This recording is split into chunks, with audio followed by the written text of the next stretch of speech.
In recent years, the extreme left in America has gone insane. Some might argue these people have always been insane, and there is something to be said for that. But at one time, no rational person expected teachers, much less university professors, to promote extreme sexual depravity in the classroom or lecture hall. And the idea that professional academics might assault people in the street because they disagree with their politics was one most of us would not entertain. As far as such things did happen, these people professed to be fighting a mythical fascist menace, or something called racism. But the Overton window has moved so far to the left in recent years that now we are told words are violence, that ideas are violence, and that if you are perceived to use the wrong words or to hold the wrong beliefs, you are a legitimate target for actual violence. When this is compounded with the idea that white silence is violence, you will quickly find yourself in a catch-22 situation. In other words, whatever you do or don't do, you are wrong and are therefore a legitimate target to be assaulted. And no, this doesn't apply only to whites. Remember those idiots who called Larry Elder the black face of white supremacy?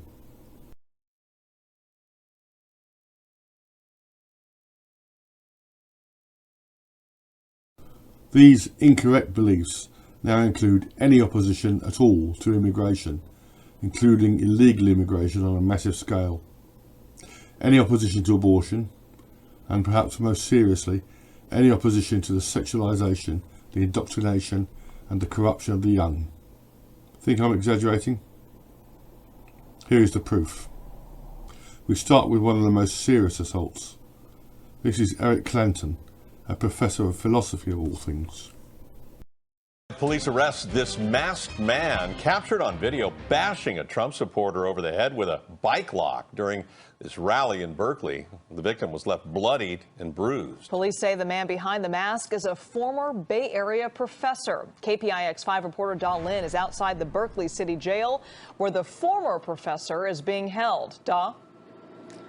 Liz, his bail amount is set at $200,000. So yes, he is still locked up here at the Berkeley City Jail. He's facing 3 counts of assault with a deadly weapon. Even his former employer is shocked by all of these allegations.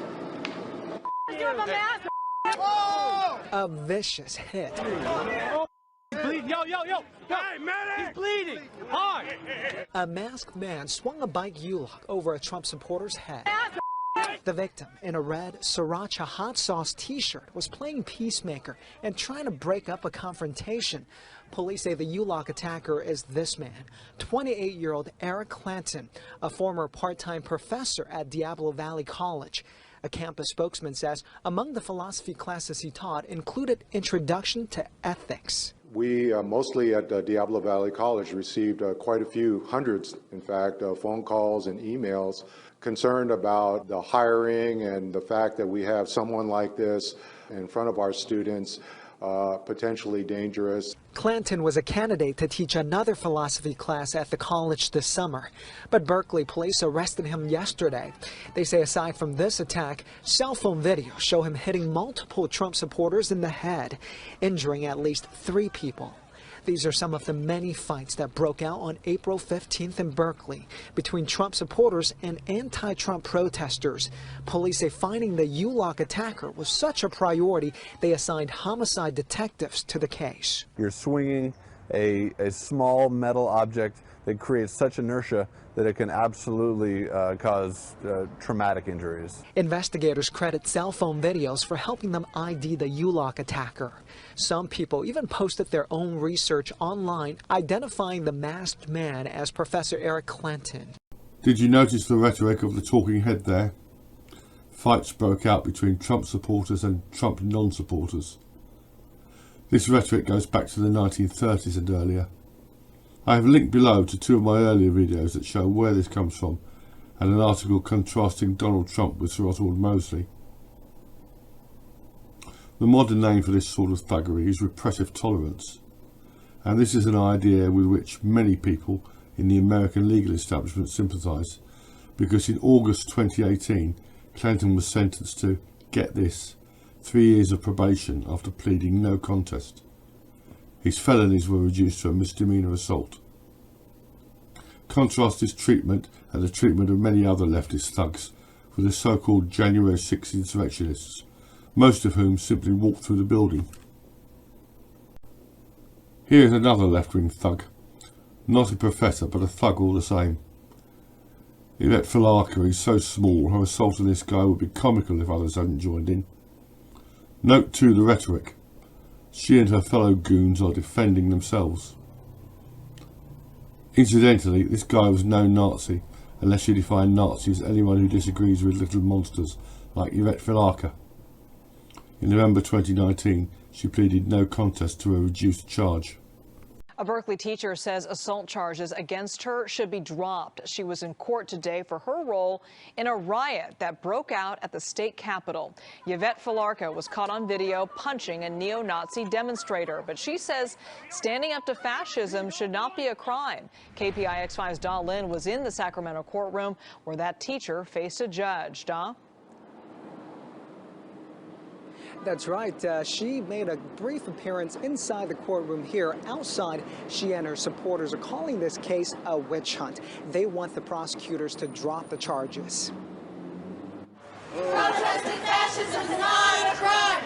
A small vocal crowd rallies in support of the Berkeley school teacher. Drop the charges! Now! The charges stemmed from this June 2016 fight at the state capitol. Yvette Falarka's group, By Any Means Necessary, was protesting against a white nationalist group. A video shows Falarka repeatedly punching a man. The man had both hands up, walking to a line of police officers for help. Falarka and others dragged the man down and kicked him. Prosecutors charged Falarka with 1 count of felony assault and 2 misdemeanor counts of inciting and participating in a riot. Falarka did not enter a plea today. Her lawyers are still waiting for all the documents on the case. These charges are false against me. They should be dropped. She gave a short statement but did not answer any questions. Standing up against fascism and the rise of Nazism and fascism in this country is not a crime. We have a right to defend ourselves. Her attorney blames police officers for not stepping in earlier to keep the peace. I think anyone has the right to self-defense. And I think what's shown on that video is partial and incomplete. But some people who have seen the video say that's nonsense. I think it's crazy when you have clear evidence. I mean, I think it would be a real travesty of justice if they actually dropped the charges. Falarka is scheduled to teach at her Berkeley Middle School at the end of the month. The school legally cannot fire her unless she's convicted of a felony. Falarka will return to court October 4th. Now, if convicted of this felony, she'll lose more than her job because that assault charge, well, it carries a lengthy prison sentence.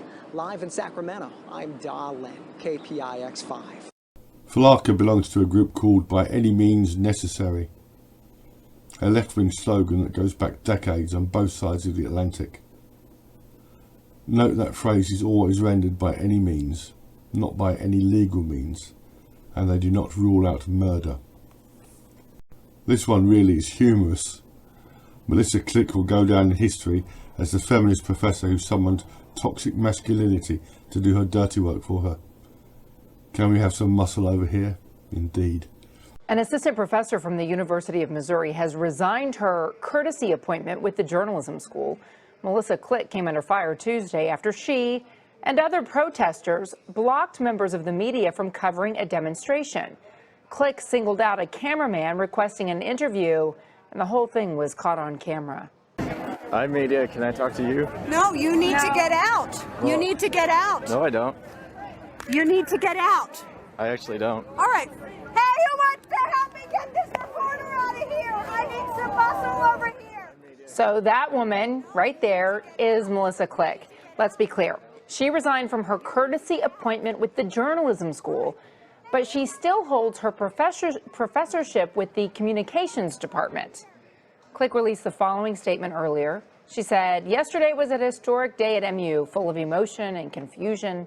I have reviewed and reflected upon the video of me that is circulating and have written this statement to offer both apology and context for my actions. I have reached out to the journalists involved to offer my sincere apologies and to express regret over my actions." Another strange twist to the story is that just a few days prior, Click had posted this on her Facebook page, begging the media to come in and cover the protests.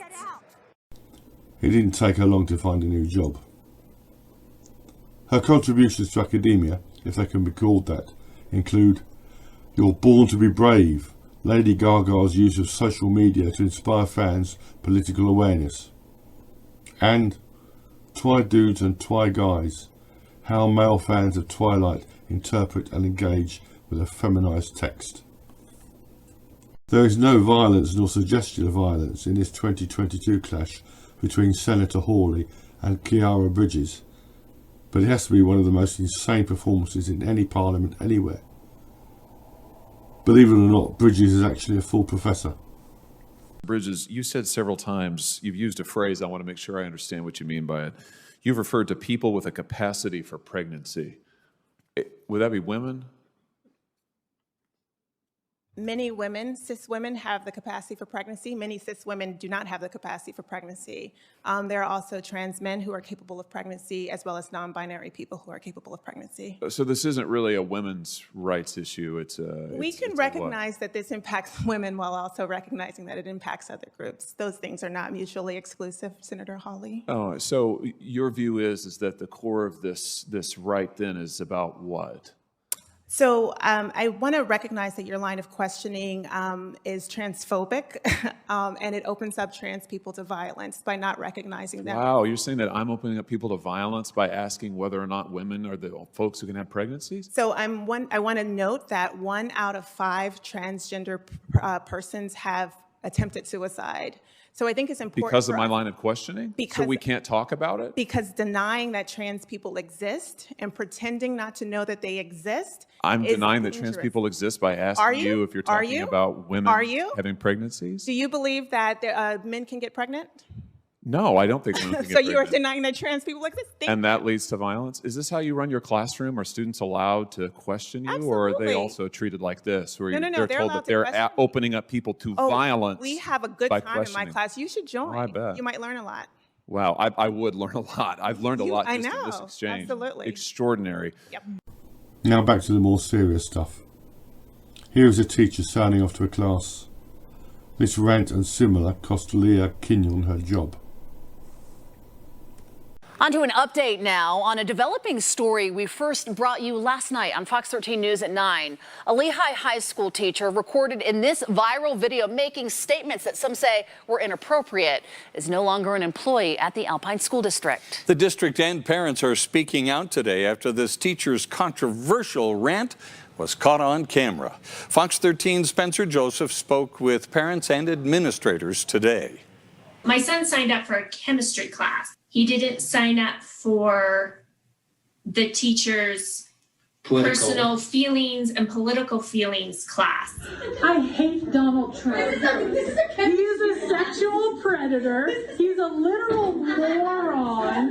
Turn off the Fox News. These troubling moments in a chemistry classroom at Lehigh High School have resulted in a teacher identified as Leah Kenyon no longer having a job. I don't feel like that would be a safer environment for me. Zane Storms Jr. was in the classroom. He and his parents tell Fox 13 it all started when a student asked a question about pronouns and the LGBTQ community. Because I am the GSA faculty advisor.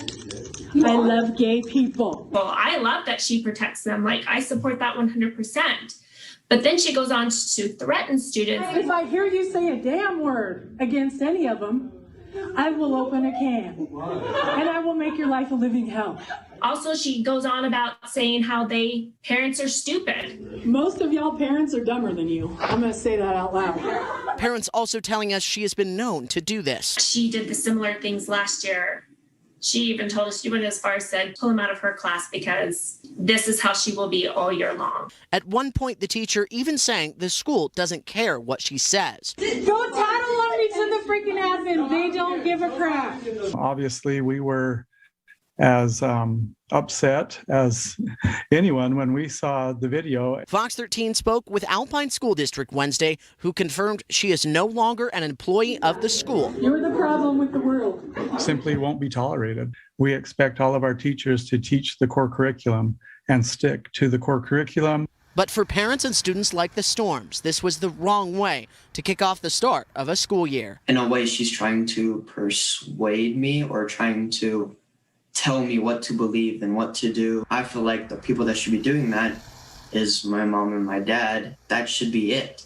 Fox 13 has reached out to the teacher in question, who has not gotten back to us. The district says they would not go any further into detail about what happened as a result of that investigation, just that that teacher no longer works at Lehigh High School. Spencer Joseph, Fox 13 News, Utah. I could show many more of these, but I will finish here with what was potentially the most serious such case of a deranged academic. This one happened this month, May 2023.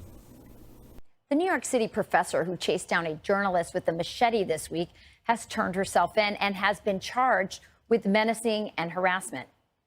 This woman right here, Shailene Rodriguez, first got our attention earlier this month when she screamed at some pro-life students for handing out pamphlets at Hunter College in New York City. We're just educating people. You're not educating. This is propaganda. What are you going to do, like anti-trans next? Is that what you're going to do next? I mean, no, we're talking about abortion. This is violent. You're triggering my students. Oh, I'm sorry about that. No, you're not. Because you can't even have a baby. So you don't even know what that is. You don't even know what this is. Get out of here. Did you catch that? She says that the polite pro-life students and their paper pamphlets are expressions of violence. What's more violent than abortion? But things escalated even more when a New York Post reporter showed up to her door to interview her. But she wasn't interested in answering questions. Instead, she pulled out a machete and stuck the blade to the reporter's neck. And as if that wasn't crazy enough, she then chased him down the street with it. This was all caught on camera. And as a result, she was fired from the college. But she isn't taking an ounce of responsibility.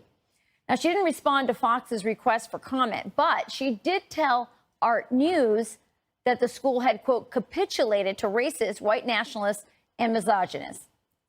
You get that? She is the victim. A victim of violence and a few other things. That sentiment is shared by most of the American left. No wonder the Russians are laughing. And the Chinese. And the rest of the sane world.